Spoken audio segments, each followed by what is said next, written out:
보세요. 출애굽기 32장에 보면 7절, 여호와께서 이르시되 내려가라. 너는 내가 애굽 땅에서 인도하는 백성 부패하였다 그러면서 내가 멸하겠다 그랬잖아요. 그러니까 하나님 앞에 기도로 나가요. 로이드 존스 목사님 이렇게 얘기해요. 부흥이 오는 단계가 있는데 첫 번째 단계가 뭐냐? 현실에 대한 인식이다. 현실을 하나님의 관점에서 깨닫는 거예요. 그리고 그것이 없으면 부흥의 소망도 없다 이렇게 말해요. 제가 한번 읽어볼게요. 그분 책에 나오는. 이러한 일은 언제나 부흥에 있어서 첫 번째 단계입니다. 몇 줄 띄고 자기의 처지를 인식하는 것입니다.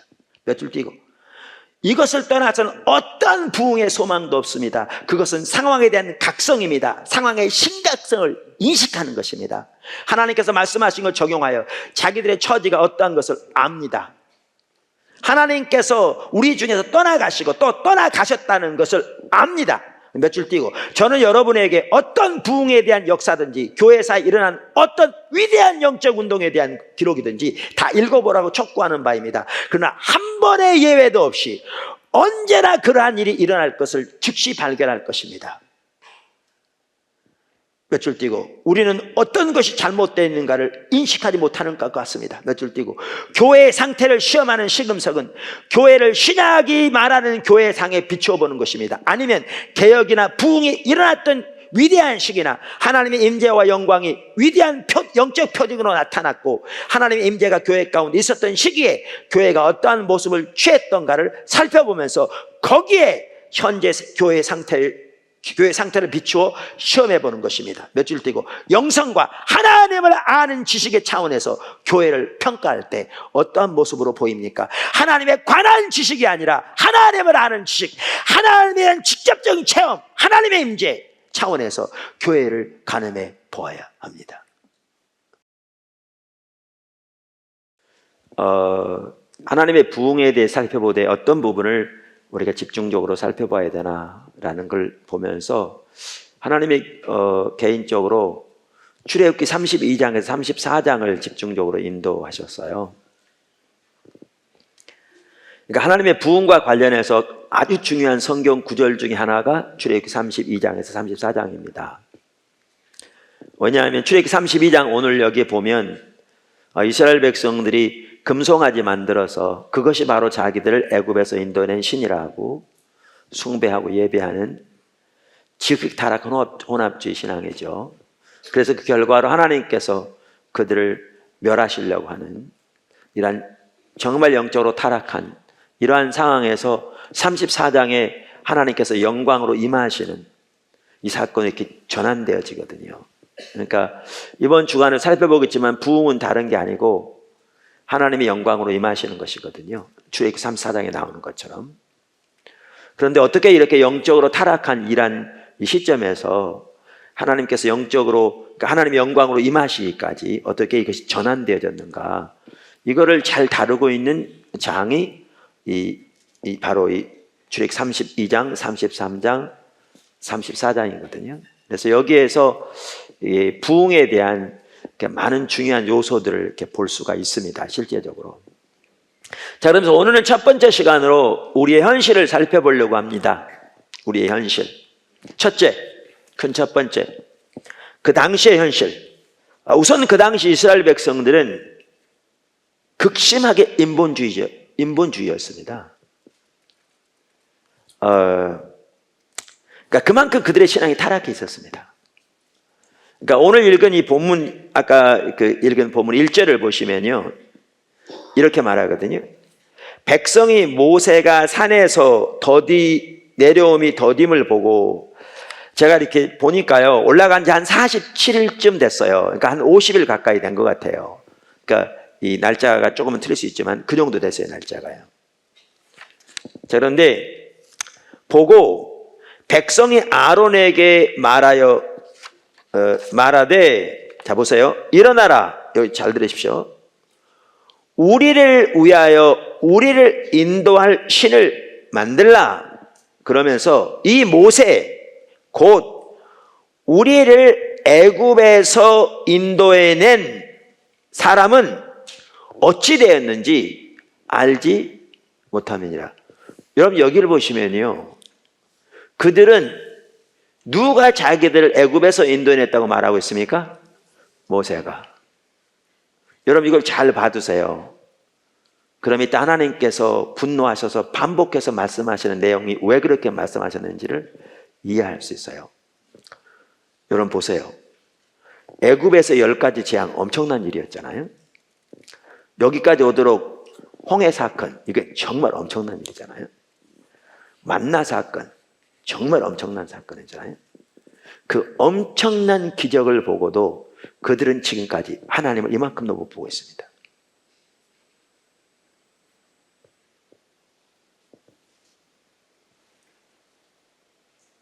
여러분, 그들은요, 홍해 앞에 서서 위기가 닥쳤을 때 간절히 부르짖으며 기도했습니다. 그들 누구한테 기도했을까요? 당연히 하나님께 기도했죠. 그들 모세에게 기도했나요? 아니요, 하나님께 기도했어요. 그럼에도 불구하고 그들은 하나님을 이만큼도 보지 못합니다. 그들은 모세밖에 보이지 않습니다. 그만큼 인본주의가 가득했습니다. 여러분, 이게 그들의 문제라고 보십니까? 나중에 볼 텐데요, 오늘날 우리의 신앙은 정말 심각하게 인본주의가 가득합니다. 저들과 전혀 다를 바가 없습니다.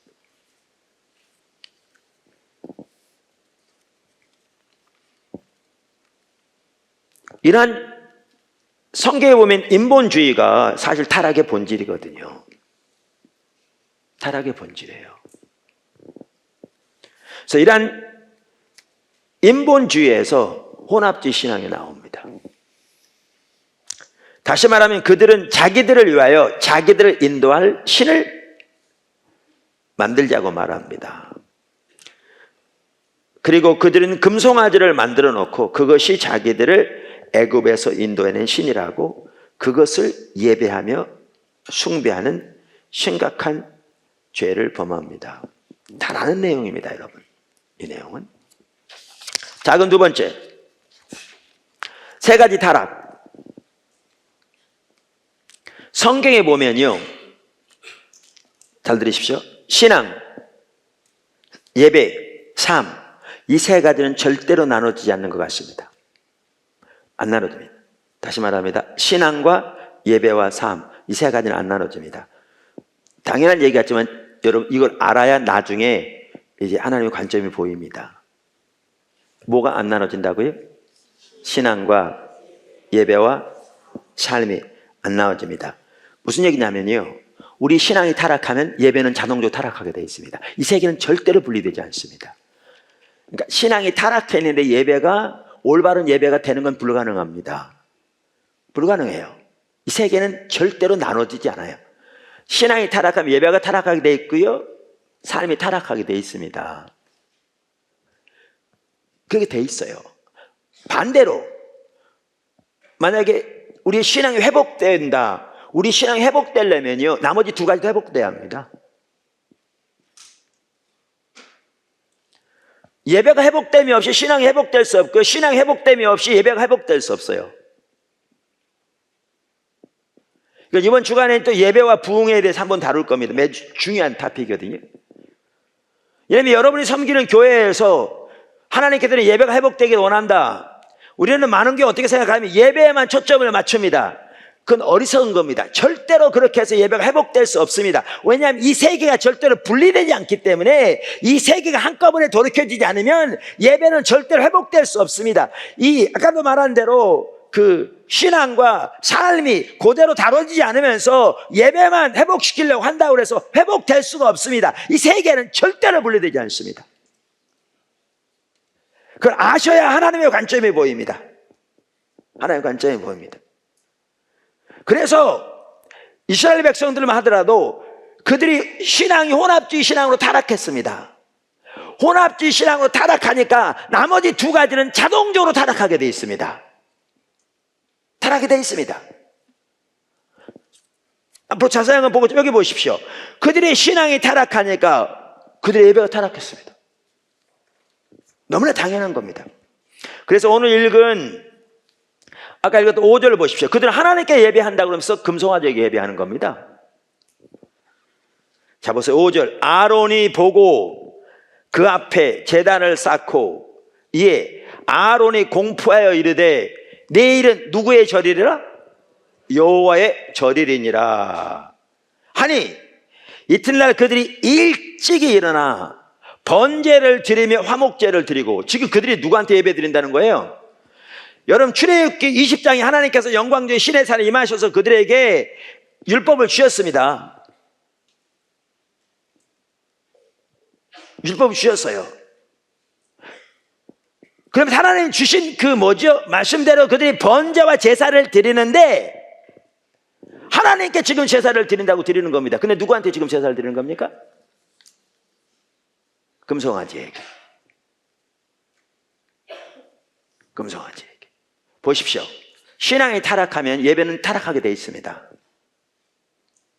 여러분, 이걸 보지 못하면 오늘날 한국의 교회 예배를 볼 수가 없습니다. 이걸 봐야 성경적인 관점이 보이고 오늘날 우리의 예배를 볼 수가 있습니다. 그 나중에 나옵니다. 자, 이렇게 예배가 타락하니까 뭐가 타락하게 되어 있습니까? 삶이 타락하게 되어 있습니다.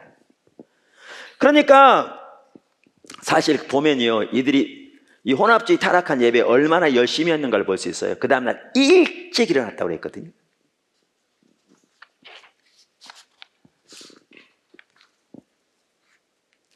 뿐만 아니라 그들은 삶이 타락했습니다. 여러분, 먹고 마시며 뛰놀더라 그랬죠. 제가 어느 주석을 보니까 이렇게 써 있더라고요. 이방 종교 축제의 전형적인 모습이다. 여기에는 필수적으로 난잡한 성행위가 수반되는데 오늘날에도 일부 지역에서 이 같은 모습을 볼 수 있다. 한편 여기서 뛰놀았다고 하는 차크는 흥겹게 떠들며 놀다는 뜻인데, 이는 육체적 환락을 가리키는 말이다. 특히 당시 이방 종교에서 황소씨는 힘과 생산의 상징으로 인식되었기 때문에 그 형상 앞에서 뛰노는 것은 곧 성적으로 타락한 행동을 의미한다. 그래서 영어 NIV 성경에는 이렇게 돼 있더라고요. Afterward, 그러니까 하나님께 번제와 제사를 드리고 난 다음에 They sat down, 그들이 앉아서 to eat and drink, 먹고 마시고, and got up to indulge in revelry. 그러니까 이거는 그 뭐죠? 방탕, 술 취하고 방탕, 온갖 그 뭐죠? 문란한 성적 행위를 포함한 온갖 방탕에 심취했다. 이렇게 돼 있어요. 예배가 타락하고요, 삶이 타락했습니다. 세 가지가 타락했습니다. 세 번째 타락의 결과, 작은 세 번째입니다. 이스라엘 백성들에게 엄청난 타락, 금송아지를 만들어 놓고 그것이 자기들 애굽에서 인도한 신이라고 숭배하고, 혼합주 신앙, 예배가 타락하고, 하나님께 예배 드린다고 하면서 실제로 그 금송아지를 예배하고, 이방의 양식을 따라 온갖 방탕을 행하고, 그래서 삶 또한 그렇게 타락했을 때 그 결과는 참으로 심각했습니다. 하나님이 분노하셔서 그들을 멸하시려고 하셨습니다. 좀 잘 아십니다. 이제 그게 바로 32장 바로 다음에 나오죠. 7절부터 이렇게 말씀하십니다. 성경에 여호와께서 모세에게 이르시되 너는 내려가라. 여호와께서 이르시되 너는 내려가라. 내가 애굽 땅, 여기 보세요. 하나님이 지금 뭐라고 하시냐면 내가 애굽에서 인도해낸 내 백성이 부패하였도다. 하나님 말씀하신 내용을 보세요. 모세에게 하신 말씀입니다. 내가 애굽에서 인도해낸 내 백성이 부패하였도다. 왜 그렇게 말씀하신 줄 아시면 저는 이렇게 생각합니다. 하나님이 너무나 분노하셨어요. 그들이 너무나 심각하게 타락한 인본주의 신앙. 그러니까 지금 그렇게 말씀하시는 거예요. 저들은 네가 인도한 네 백성이다. 어떻게 보면요, 나중에 쭉 읽어보시면 이게 33장에도 계속 나오거든요. 하나님과 모세가 다투는 것 같아요. 하나님 모세에게 저들은 네가 인도한 네 백성이다 그러고요, 모세는 저들은 하나님이 하나님의 강한 손으로 애굽에서 인도해낸 하나님의 백성입니다. 싸우는 것 같아요. 그러니까 이걸 보면요, 그 이스라엘 백성들이 인본주의 그런 타락한 그들의 어떤 신앙의 자손에 하나님이 얼마나 분노하셨는가도 볼 수 있어요. 그러면서 이렇게 말씀하세요. 그들이 내가 그들에게 명령한 길을 속히 떠나 50일도 안 됐는데 하나님의 길을 떠났어요. 여러분, 그들이 빨리 떠났다고 생각하기 쉽겠죠? 오늘날 우리들은 50일까지 못 갑니다.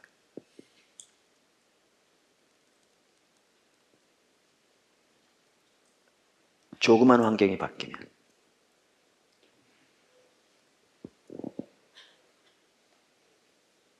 자기를 위하여 송아지를 부어 만들고 그것을 예배하며 그것에게 제물을 드리며 말하기를 이스라엘아 이는 너희를 애굽 땅에서 인도하여 낸 너희 신이라 하였도다.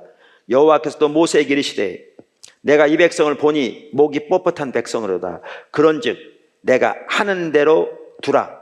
내가 그들에게 진노하여 그들을 진멸하고 너를 큰 나라가 되게 하리라. 보십시오. 하나님 다 멸하려고 하셨습니다. 멸한다는 말이 무슨 말이에요? 하나님의 임재가 더 이상 그들과 함께하지 않는다는 말씀이고요. 더 이상 그들과 하나님이 동행하지 않는다는 말씀이고요. 더 이상 그들을 기뻐하지 않는다는 말씀이고요. 더 나아가 그들에게 주어진 모든 유업이 다 거두어질 거라는 말이고요. 하나님께서 그 당시에 행하고 계신 그 놀라운 일에서 그들이 완전히 제외될 것을 말씀하시고요. 더 나아가 광야에서 그들 모두를 다 멸하시겠다는 말입니다. 이게 그들의 죄로 인해서 그들이 처해있던 상황이었습니다. 이때 모세가 있었습니다.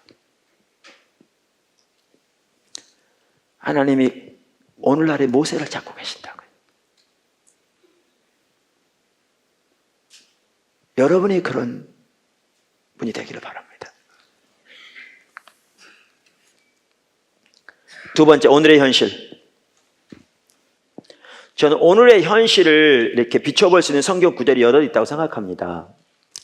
한 예를 들면 성경에 나오는 라오디게아 교회만 하더라도요, 오늘날 우리의 모습과 너무나 비슷합니다. 제가 예배 회복 책에 이렇게 간단하게 기술해 놓았습니다만은 예수님이 문 밖에 서서 두드리셨거든요. 하나님의 교회의 문을 두드리셨어요. 이 말은 하나님의 임재가 그만큼 철저히 거쳐 있었어요. 하나님의 임재가 거치니까 하나님의 생명, 하나님의 살아계신 실제적인 역사인 생명이 거치는 건 너무나 당연하죠. 그러니까 하나님께서 아무리 칭찬할 걸 찾으셔도 단 하나 찾을 게 없을 만큼 그렇게 하나님의 생명이 거친 교회였습니다. 그들은 철저하게 눈먼 교회였습니다. 눈먼 것과 그랬잖아요. 문제는 눈멀었는데 그 사실을 모르는 자들이었습니다. 제가 늘 말씀드리는 육신적으로 눈멀면 자기가 눈먼 걸 아는데요, 영적으로 눈먼 자는 눈먼 걸 모릅니다. 그래서 바리새인들은 그들이 소경이었습니다. 그래서 예수님께서 소경된 인도자여 소경된 자여 그러시는데 그들은 자기들이 빛이라고 자고 있거든요. 자, 보십시오.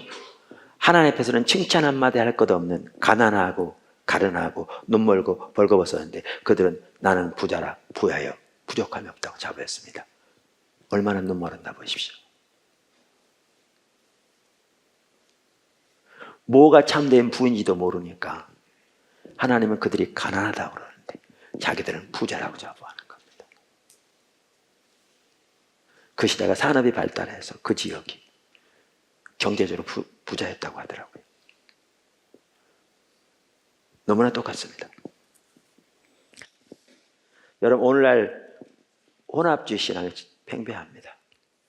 혼합주의 신앙은 하나님을 섬긴다고 하면서 우상을 섬기는 것을 말합니다. 다시 말해서 하나님도 섬기고 우상도 섬기는 것을 말합니다. 거짓 신앙책의 한 대표적인 축이 율법주의인데, 율법주의는 하나님을 의지하는 신앙이 아니라 종교적인 의식 등 하나님이 아닌 것을 하나님으로 섬기는 것입니다. 본인은 그것이 하나님이라고 섬기는데, 그리고 하나님을 믿는다고 생각하는데 실제로 하나님을 믿는 것이 아닌 것입니다. 그러니까 금송아지가 자기들을 애굽에서 인도해낸 신이라고 그 금송아지를 믿고 그 금송아지에게 예배하는데 그 금송아지가 실제로 하나님이 아니고 하나님이 그를 증오했듯이, 율법주의는 자기는 하나님을 섬긴다고 하는데 실제로 자기가 섬기는 것은 하나님이 아닌 것을 의미합니다. 혼합주의 신앙. 그 하나님은 분노하십니다. 그것에 대해서. 그것은 전혀 하나님을 믿는 것이 아닙니다. 그것은 하나님께 대한 종교적인 의식을 믿는 것뿐입니다. 때로는 하나님께 대한 성경적인 지식을 믿는 것뿐입니다. 하나님 믿는 게 아니고. 마치 출애굽기 32장의 이스라엘 백성들이 금송아지를 믿었듯이 그래서 거짓 신앙 체계는 하나님 아는 것을 하나님으로 섬기는 혼합지 신앙, 타락한 신앙이기 때문에 그 신앙에서는 예배가 타락할 수밖에 없고 그 신앙에서는 삶이 타락할 수밖에 없습니다. 왜? 그 세 가지는 항상 분리되지 않기 때문에 그렇습니다. 이렇게 될 수밖에 없게 되어 있습니다.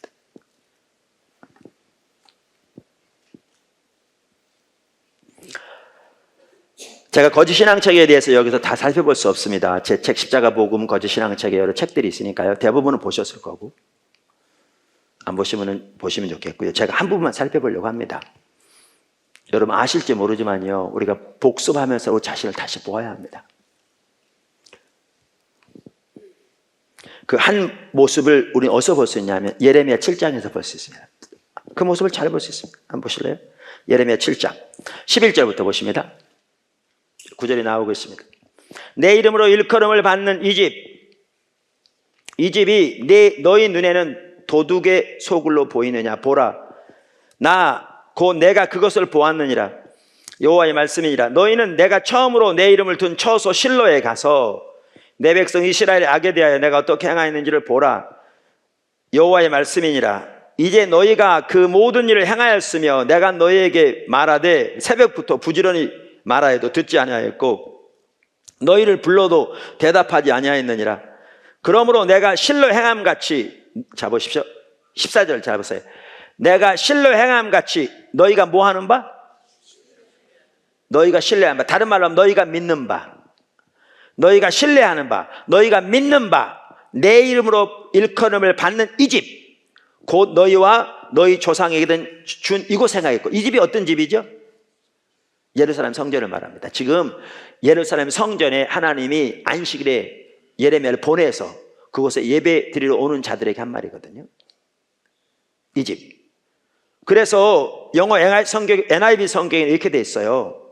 Therefore 14절, 그런 거로 What I did to Shiloh, 내가 실로에게 행한 것을 I will now do, 내가 이제 행할 것이다. To the house that bears my name, 내 이름으로 일컫는 그 집에 행할 것이라. 그러면서 내 이름으로 일컫는 그 집을 뭐라고 표현했느냐? The temple you trust in, 너희가 믿는 그 성전, 이렇게 되어 있습니다. 그러니까 그들이 하나님을 믿는다고요? 성전을 믿는다고요? 성전을 믿는다고요. 여러분, 그들은요 성전을 하나님을 이라고 생각했습니다. 아니요, 지금 제 얘기 끝까지 들으셔야 돼요. 목사님, 그런 얘기 그만 하시죠. 아니, 그들이 누가 어떻게 성전을 하나님이라고 그랬겠습니까? 그들 중에 한 사람이라도 성전을 하나님이라고 그랬겠습니까? 여러분은 예배당을 하나님이라고 그렇게 생각합니까? 그들은 안식일에 하나님께 예배드리러 나올 때 성전에게 예배드리러 왔다고 생각했겠습니까? 그들이 정신이 올바로 바뀐 사람이라면 당연히 그들은 누굴 믿는다고 생각하겠죠? 하나님을. 당연히 누구에게 예배드린다고요? 하나님께. 근데 그들이 하나님을 믿는다고요? 하나님은 그들이 뭘 믿는다고요? 성전을. 여러분, 주일날 예배드려 하나님 앞에 나올 때 하나님께 예배드려 옵니까? 교회에게 예배드려 옵니까? 여러분, 하나님 믿습니까? 교회를 믿습니까? 네. 근데 우리 여기 성경에 보면 하나님은 그들이 성전을 믿는다고 말하고 있어요. 그리고 그것 때문에 심판하시겠다는 거예요. 이게 금송아지의 모습입니다. 하나님 아는 것은 하나님이 믿는 거죠.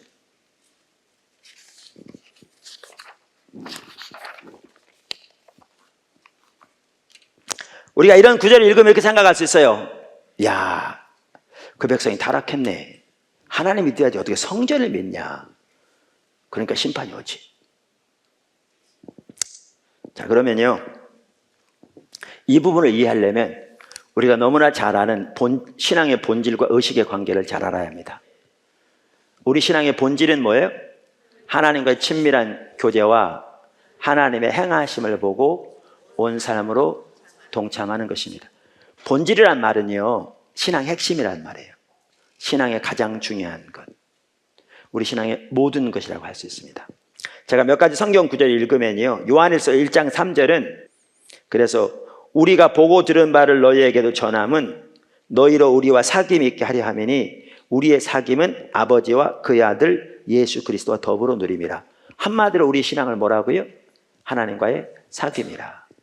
그래서 요한복음 17장 3절에 보면 예수님께서 영생은 곧 유일하신 참 하나님과 그가 보내신 자 예수 그리스도를 아는 것이라.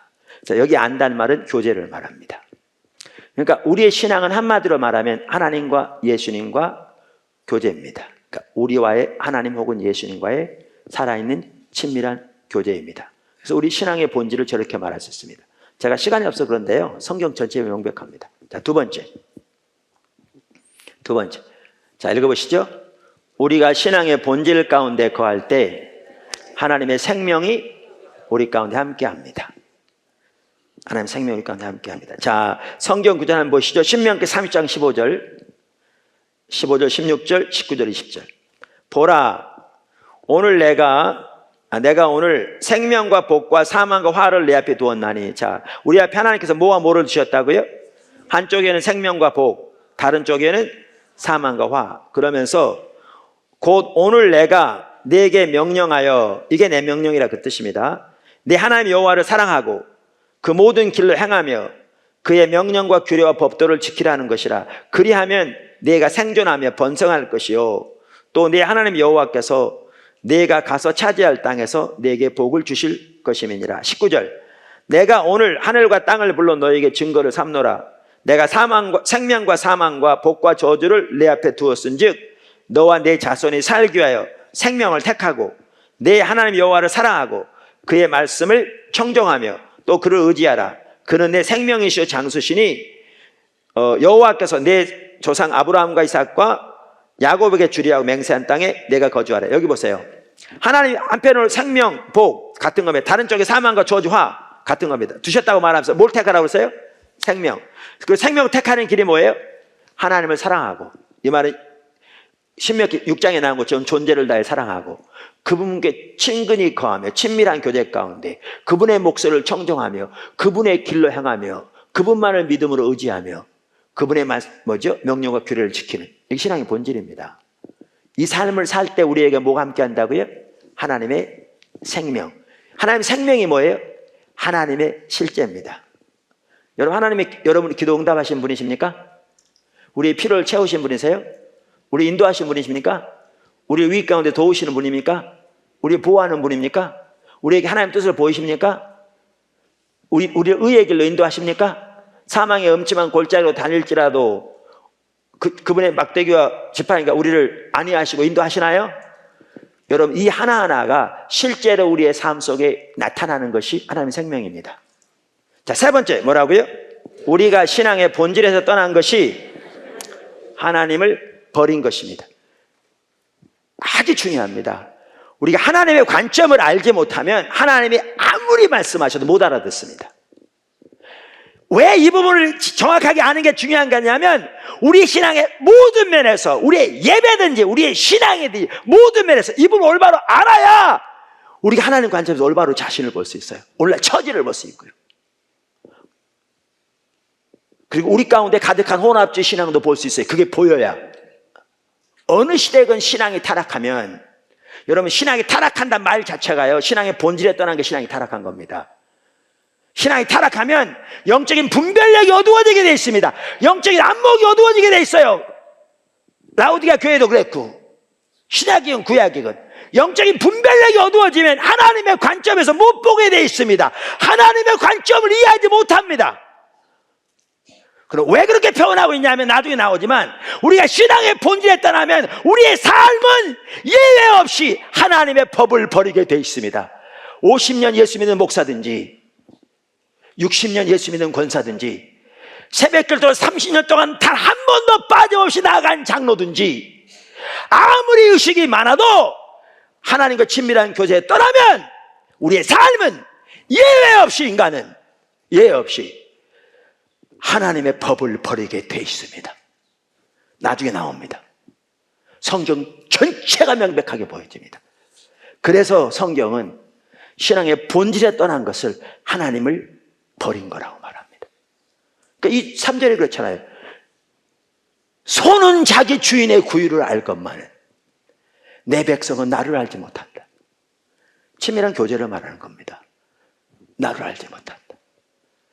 신앙의 본질에 떠난 것이 하나님 버린 거라고요. 이사야 시대와 호세아 시대가 같은 시대인데 호세아 4장 1절에 그러잖아요. 이스라엘 자손들아 여호와의 말씀을 들으라. 여호와께서 이 땅 주민과 논쟁하시나니 이 땅에는 진실도 없고 이내 하나님에 대한 사랑도 없고 하나님을 아는 지식도 없다. 하나님과 친밀한 교제가 그분을 알고 그분의 존재를 사랑하는 거거든요. 근데 친밀한 교제에 떠나니까 하나님을 버린 겁니다. 그러니까 반드시 이걸 알아야 우리가 하나님의 관점을 압니다. 신앙의 본질에서 떠난 것이 하나님을 버린 것입니다. 자, 우선 엘리 시대는 하나님 버린 시대입니다. 하나님의 관점에서 말하는 겁니다. 어디를 보면 아느냐? 써 있어요, 성경에. 사무엘상 2장을 보세요. 2장 12절. 엘리 아들들은 행실이 나빠. 어떻게 해요? 여호와를 알지 못하더라. 자, 하나님을 아는데 떠난 것이 하나님 버린 거라고 했잖아요. 신앙의 본질에 떠난 것. 제가 말씀드렸죠. 신앙의 본질에 떠나면 어떻게 한다고요? 삶은 하나님의 법을 버리게 돼 있다고요. 그러니까 제사장인데도 하나님과 신앙의 본질에 떠나니까 하나님께 드린 재물을 빼앗아다가 자기 뱃속 채우는데 사용해서 예배를 짓밟았다고 써 있고 거기에 있는 여자 차들과 온갖 음란 일을 행했다고 성경에 써 있죠. 보세요. 신앙의 본질에 떠나면 삶은 하나님의 법을 버리게 돼 있어요. 자, 하나님 버린 시대입니다. 그래서 실제로 하나님 버렸다고 말해요. 어디에? 2장 30절에 하나님이 하나님의 사람을 엘리에게 보내요. 다가오는 심판을 말하면서 엘리에게 하는 말입니다. 여기 보십시오. 2장 30절. 그러므로 이스라엘 하나님 나 여호와가 말하노라. 내가 전에 내 집과 내 조상의 집이 내 앞에 영원히 행하려 하였으나 이제 나 여호와가 말하노니 결단코 그렇게 하지 아니하리라. 나를 존중히 여기는 자를 내가 존중히 여기고 나를 멸시하는 자를 내가 경멸하리라. 이 말은 엘리가 하나님을 존중한다는 게 멸시한다는 거예요? 멸시한다는 거죠. 아까 호세아 1장 4절에 하나님을 버린 것과 같은 말이 뭐였죠? 하나님을 멸시하는 거였어요. 그러니까 이 말은 엘리 시대에 엘리를 포함해서 엘리 아들들 그 시대가 하나님 어떻게 한 시대라고요? 버린 시대라고요. 누구의 관점에서는? 하나님의 관점에서는. 이따 보면 알지만 문제가 뭐냐면 자기들은 자기들이 하나님을 버렸다는 사실을 모른다는 데 있는 거예요. 자, 그 시대가 그랬습니다. 여기 보십시오. 자, 사무엘상 4장 1절부터 보십니다. 사무엘의 말이 온 이스라엘에 전파되니라. 이스라엘에 나가서 블레셋 사람들과 싸우려고 에베네셀 곁에 진치고 블레셋 사람들은 아벡에 진쳤더니 블레셋 사람들이 이스라엘에 대하여 전열을 벌이니라. 그 둘이 싸우다가 이스라엘이 블레셋 사람들 앞에 패하여 그들에게 전쟁에서 죽임을 당한 군사가 4,000명 가량이라. 자, 블레셋이라는 이방신을 섬기는 이방 나라와 여호와 하나님을 만군의 여호와 하나님을 섬기는 하나님의 백성인 이스라엘과 싸웠는데 누가 이겼어요? 블레셋이. 여러분 그때 전쟁은요 신들의 전쟁입니다. 신들끼리 싸웠다는 게 아니에요. 신을 대표하기 때문에 영적인 깊이 관련이 있었어요. 이방신을 섬기는 블레셋과 천지를 창조하신 만군의 여호와 하나님을 섬기는 하나님의 백성 이스라엘이 싸웠는데 누가 이겼다고요? 블레셋이. 몇 명 죽었다고요? 4,000명. 그랬더니 어떻게 했느냐? 자, 3절부터 아까 보면 4장 3절 보면 백성이 진영으로 돌아오매 이스라엘 장로들이 이르되, 장로들이 누구예요? 그 당시 이제 종교 지도자도 되고 사회 지도자도 되고 그렇죠? 이스라엘 장로들이 이르되, 여기 잘 보세요. 여호와께서 어찌하여 오늘 우리에게 블레셋 사람들 앞에서 패하게 하셨는가? 이게 무서운 겁니다. 제 말이 무슨 말인지 안 보십니까? 이게 왜 무서웠냐면요, 왜 졌는지를 몰라요. 누가? 지도자들이. 4,000명이나 죽임을 당한 것은 엄청난 대가잖아요. 근데 장로들이, 지도자들이 왜 졌는지를 몰라요. 누가 지게 했다는 거예요? 그들은 하나님께 책임을 전가해요. 이게 무서운 거라니까요. 자, 보세요. 그들은 자기들이 하나님을 버렸다는 사실도 지금 모르고 있어요. 왜 모르고 있는지 아세요? 여전히 의식하고 있으니까. 여전히 제사 지내고 여전히 종교적인 의식하고 있으니까. 신앙이 타락하면 신앙에 대한 이해가 바뀌는데 의식이 본질을 대체해버린다고요. 의식 잘하는 것이 신앙생활 잘하는 걸로 왜곡돼 버린다고요. 더 무서운 게 있어요. 이들이 왜 졌는지를 모르니까 뭐가 해결책인지를 몰라요. 그래서 그들이 어떻게 저 꾀를, 그 제안이 뭐예요? 이기려고 제안이 뭐였어요? 제안이 어떻게 하자는 거였어요? 언약궤를 가지고 나가자는 거였어요. 언약궤. 자, 성경 보세요. 그래서 아까 3절 그 중반절부터 보면, 그러니까 여호와께서 어찌하여 우리에게 오늘 블레셋 사람들 앞에 패하게 하셨는고, 그러면서 여호와의 언약궤를 실로에서 우리에게로 가져다가 우리 중에 있게 하여 그것으로 우리를 우리 원수들의 손에서 구원하게 하자. 여러분, 엘리가요, 제가 시간 없어서 넘어갔는데 종교심은 뛰어났던 사람이에요.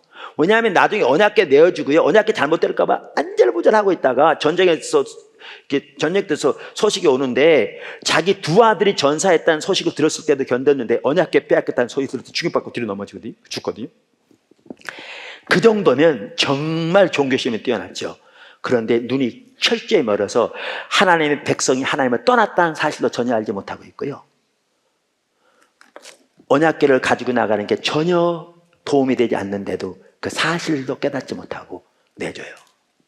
그러니까 잘 들으세요. 본인들은 하나님 믿는다고 그러죠. 하나님께 제사를 드린다고 그러죠.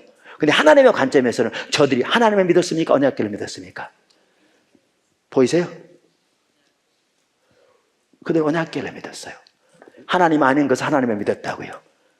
종교적인 의식을 하나님으로 믿었다고요. 이제 보이시죠? 그게 효과가 있었어요? 없었어요? 전혀 없어요. 왜? 그건 하나님 아니니까.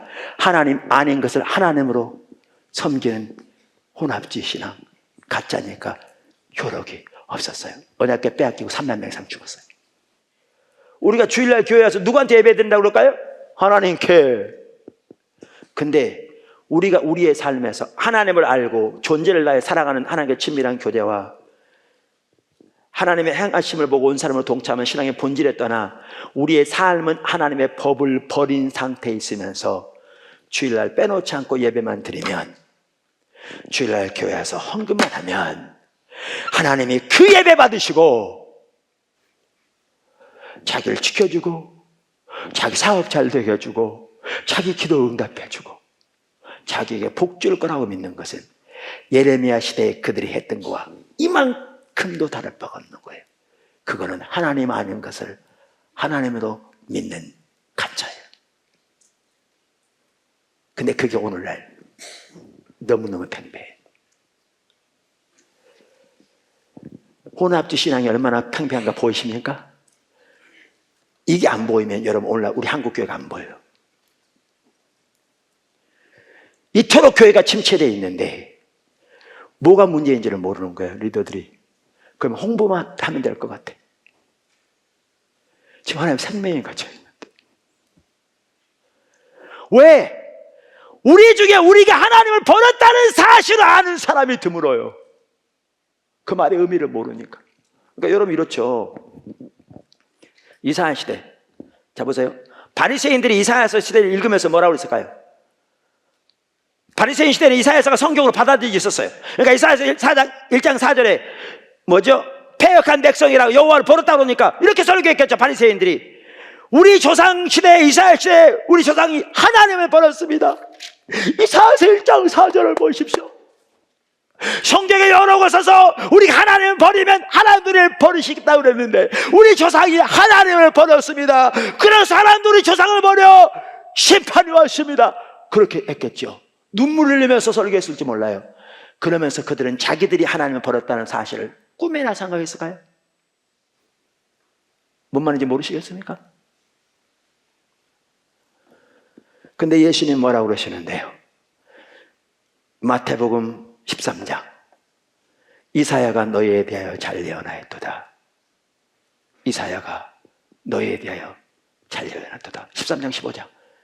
그들의 예배나 그들의 신앙이나 이사와 시대와 똑같이 하나님 벌었다는 거예요. 그리고 이 세대가 지나기 전에 도리에 돌아나 남지 아니하고 심판이 올 거라는 거죠. 근데 똑같은 상황인데 그들은 자기들이 그런 상태에 있다는 것을 이만큼도 몰랐어요. 왜? 눈이 가려지면 모르게 돼 있습니다. 모르게 돼 있어요. 이게 보여야 오늘 한국교회 있는 혼합주의 신앙이 보여요. 이게 안 보이면 전혀 안 보여요. 우리가 금수관을 섬기는 것도 아니고 우리 하나님을 섬기는데 문제는 오늘날 너무나 많은 사람들이 여기에 목회자들이 매우 중요한 역할을 하고 있다는 사실을, 그 엄청난 중대한 죄로 백성들이 이끌면서 그 심각성을 인식하지 못하고 있다는 사실이에요. 그래서 제가 아까 그 부분 살펴본 거예요. 제가 지금은 어느 단체에 오래된 얘기입니다. 제가 설교를 해달라고 해서 갔더니 제가 그날 율법주의 설교했어요. 그러니까 신앙의 본질, 이렇게 그게 얼마나 잘못된 것인가. 그랬더니 오전 강의하고 식사하고 오후 강의하는 그런 데였거든요. 오후 강의를 마치고 식사하기 위해서 이제 오는데 제가 지나가니까 저 들으라고 한 얘기예요. 목사님들이었거든요. 거기 모임들이 저한테 자기네께 얘기하는데 절 들으라고 한 얘기예요. 본질로 못 잡으면 율법주의라도 잡아야지. 성도를 교회에 붙잡기 위해서 그것이 하나님의 길이 전혀 아닌데 하나님을 섬기게 하는 것이 아니라 금송아지를 섬기게 하는 가짜 신앙인데 그렇게 얘기하는 거예요. 보이지 않으면 돌이킬 수 없습니다. 여러분, 이게 보이지 않으면 우리 한국교회 아까 출애굽기 32장 3사 돌이켜야 한다. 그거요 전혀 보이지 않죠. 자, 작은 두 번째. 아까 세 가지 타락이라고 그랬죠? 자, 뭐라고 그랬죠? 신앙과 예배와 삶의 타락. 여러분, 신앙이 타락이란 말은 신앙의 본질에 떠난 게 신앙이 타락이에요. 보신 대로. 신앙이 타락하면요, 반드시 뭐가 타락하게 돼 있어요? 예배가 타락하게 돼 있어요. 예배가 없어요. 타락이 돼 있어요. 그러니까 아까 제가 이사야 시대 말씀드렸죠. 자, 우리가 아까 읽었더니 1장 10절부터 읽었더니 거기 보시면 49절 보이시면요, 읽었더니 그들은 성경대로 안식일, 월삭, 모든 대회, 절기, 성경이 규정한 제물들, 그것도 가장 살리고 가장 좋은 것은 무시. 그러면 그들의 예배가 하나님께 상달되는 했을까요, 안 했을까요? 율법대로 드리는데, 말씀대로. 아니, 말씀대로 드리는데 상달된다고 생각했을까요, 안 했을까요? 당연히 했겠죠. 근데 하나님 뭐라고 그러시나 보실래요? 보세요. 여러분 보시면요, 제가 11절부터 보겠습니다. 10절 보면 여호와께서 말씀하시되 너희의 무수한 재물이 내게 무엇이 유익하냐? 전혀 유익하지 않다. 나는 순양의 번제와 살진 짐승의 기름에 배불렀고 나는 숫송아지 어린 양의 순염소의 피를 기뻐하지 아니하노라. 너희가 내 앞에 보이러 오니 누가 너희에게 요구하였느냐? 내 마당만 밟을 뿐이니라. 이게 나중에 나옵니다. 헛된 재물을 다시 가져오지 말라. 분양은 내가 가증히 여기는 바요 월삭과 안식일과 대로 먼 것들을 아니 성의와 악을 행하는 내가 견디지 못하겠노라. 내 마음이 너희 월삭과 정한절기를 싫어하나니 내게 무거운 짐이라 내가 짐이 곤비하는. 한 표현 보실래요? 이렇게 돼 있어요. 무엇이 유익하냐? 기뻐하지 않는다. 내 마당만 밟는다. 헛된 재물 가증히 여기는 바라. 견디지 못하겠다. 싫어한다. 무거운 짐이라 내가 지기에 곤비했다. 그들의 예배를 두고요.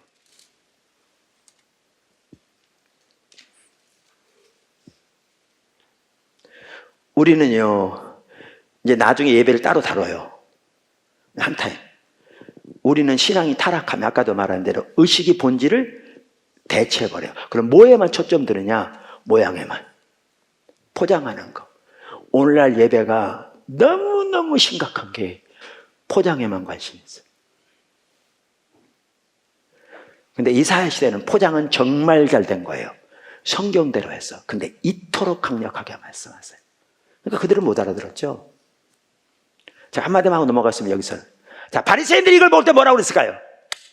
이걸 볼 때, 여러분 이걸 볼 때 어떻게 생각합니까? 그 당시 예배를. 여러분은 성경을 하나님 말씀이 믿으니까 이사야서 1장을 보니까 이사야 시대 예배가 어떻겠다고 생각합니까? 어땠다고? 타락했다고 믿죠? 정말 타락한 예배로 성경에 써 있으니까. 바리새인들은 그 구절 그래서 뭐라고 했을까요? 저 타락한 예배, 하나님께 저런 예배를 정말 마당마을 하나님을 지우하시는 그런 예배를 드렸다고 그렇게 했겠습니까? 안 했겠습니까? 성경에 써 있는데. 근데 그렇게 하면서 그들은 자기들의 예배가 그렇다고 이만큼 생각했을까요? 근데 마태복음 15장에 구체적으로 주님이 말씀하시기를 이사야가 너희에 대해 잘 말하도다. 너희가 입술로는 나를 존경하되 그 마음은 내게서 멀다. 너희가 사람의 교훈을 삼아 가르치니 나를 헛되이 예배하는도다. 경배하는도다. 무슨 말인지 아세요? 이사야 시대의 예배와 너희의 예배가 정확하게 똑같다.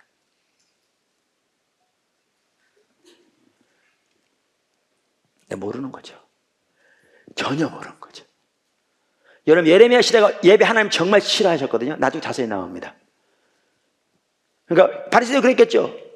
하나님이 저렇게 싫어하는 예배를 드리다니. 여러분, 이 사실 아세요? 예수님께서요, 바리새인 시대에, 예수님 시대에 견디지 못하시고 채찍을 만들어서 쫓아내셨어요. 그러면서 인용한 말씀이 뭔지 아세요? 너희는 내 아버지의 집을 강도의 굴로 만들었다. 이게 예레미야 7장에 나온 얘기입니다. 이 얘기 뭐냐면 예레미야 시대나 바리새인의 예배나 정확하게 하나님 앞에서 똑같았다는 겁니다. 근데 그들은 그 사실을 몰랐습니다. 오늘날 이 사실을 모르면 우리의 예배가 얼마나 타락했다는 사실을 모릅니다. 눈이 멀어서. 정말 무섭습니다. 신앙의 본질에 떠나면 절대로 탐다운 예배가 드려질 수 없습니다. 나중에 자세히 살펴봅니다. 왜냐하면 이 세계는 절대로 분리되지 않습니다. 이 사실 알아야 참다운 예배를 합니다. 다시 살펴보고요. 그 다음에 세 번째, 타락의 심각한 결과. 정말 오늘날 정말 여러분이 더 잘 아십니다. 우리 처절. 제가 넘어가겠습니다. 좀 살펴볼 부분이 있긴 한데. 네 번째, 리더들의 심각한 상태. 이제 이 말만 하고 마치겠습니다. 그게 그 시대였습니다. 그러니까 출애굽기 32장 이런 상황이었습니다. 근데 그 시대가 돌이켜질 때는 누가 있었기 때문에 가능했죠? 모세가 있었기 때문에. 모세의 핵심이 뭐였느냐? 하나님과의 친밀한 교제에서 그 부분으로부터 들었기 때문에 그 시대를 하나님의 관점에서 볼 수 있었어요. 다시 말하면 현실에 대한 인식이 있었어요. 이게 모세가. 그래서 보세요. 아까 보세요. 출애굽기 32장에 보면 7절, 여호와께서 이르시되 내려가라. 너는 내가 애굽 땅에서 인도하는 백성 부패하였다 그러면서 내가 멸하겠다 그랬잖아요. 그러니까 하나님 앞에 기도로 나가요. 로이드 존스 목사님 이렇게 얘기해요. 부흥이 오는 단계가 있는데 첫 번째 단계가 뭐냐? 현실에 대한 인식이다. 현실을 하나님의 관점에서 깨닫는 거예요. 그리고 그것이 없으면 부흥의 소망도 없다 이렇게 말해요. 제가 한번 읽어볼게요. 그분 책에 나오는. 이러한 일은 언제나 부흥에 있어서 첫 번째 단계입니다. 몇 줄 띄고 자기의 처지를 인식하는 것입니다. 몇 줄 띄고 이것을 떠나서는 어떤 부흥의 소망도 없습니다. 그것은 상황에 대한 각성입니다. 상황의 심각성을 인식하는 것입니다. 하나님께서 말씀하신 걸 적용하여 자기들의 처지가 어떠한 것을 압니다. 하나님께서 우리 중에서 떠나가시고 또 떠나가셨다는 것을 압니다.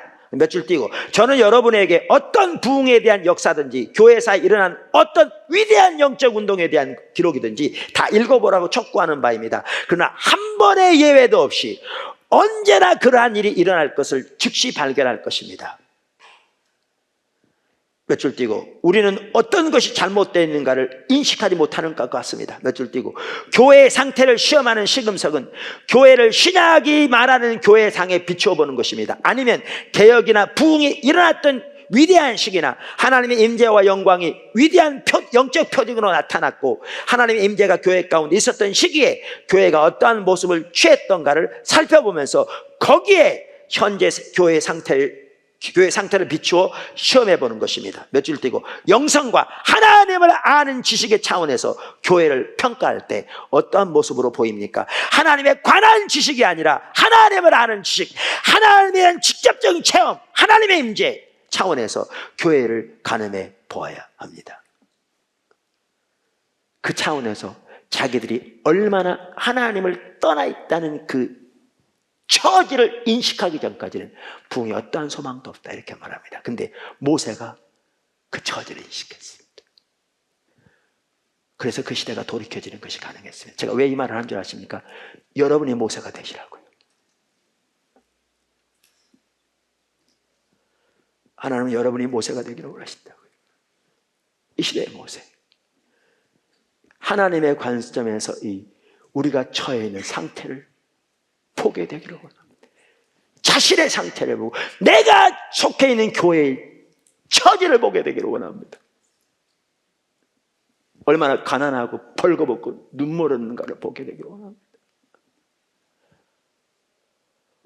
얼마나 하나님을 버렸는가를 보게 되기를 원합니다. 그래서 얼마나 하나님의 생명이 거치고 얼마나 임재가 거치고 하나님의 신임이 거쳤는가를 보게 되기를 원합니다.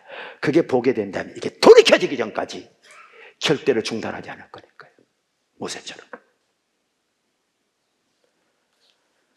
이게 우리의 현실입니다. 하나님께서 이번에 우리를 회복의 자리로, 이 나라가 회복되고 부흥이 임하는 그 자리로 우리를 인도하시는 줄 저는 믿습니다.